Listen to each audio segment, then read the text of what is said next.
Une personne qui obtient des pouvoirs et qui est libre de les utiliser pour vaincre le méchant, voilà ce qui résume pour la plupart des gens un film de super-héros. Mais aujourd'hui, parlons de l'un des facteurs du monde super-héroïque les plus intéressants pour moi, la politique. Présent dans des films comme Captain America le Soldat d'hiver, Civil War ou encore Black Panther Wakanda Forever, la politique est devenue un élément important du MCU. En effet, on va se demander si les activités de super-héros ne devraient pas être contrôlées par les États du monde, comme par exemple avec les accords de Sokovie. Et d'ailleurs, dans le prochain film Captain America Brave New World, les différents États du monde voudront leurs propres moyens de défense pour faire face à certaines menaces. Ainsi, un matériau rare comme l'adamantium sera convoité par le Japon et les États-Unis voudront leur armée de Hulk. Nous avons parlé de Marvel, mais maintenant, parlons de leurs concurrents DC Comics.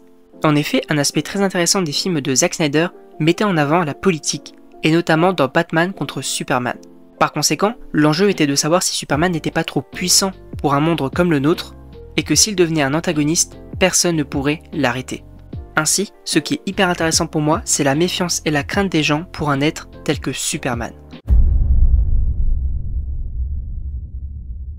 Enfin, si vous le voulez bien, terminons par de l'animation avec Pixar et les Indestructibles. En effet, dans le film, nous avons Monsieur Indestructible qui va sauver une personne qui tentait de se suicider. Un procès éclata et après tout ceci, les super-héros sont devenus hors la loi. Ainsi, Pixar a parfaitement su exploiter l'arc politique avec un film qui est pour moi l'un des meilleurs films de super-héros.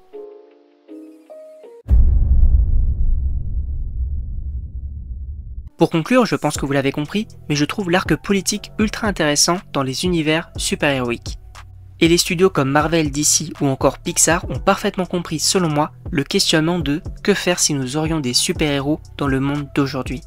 En tout cas, n'hésitez pas à me dire ce que vous en pensez dans les commentaires, et donc moi, je vous dis à la prochaine pour une prochaine vidéo.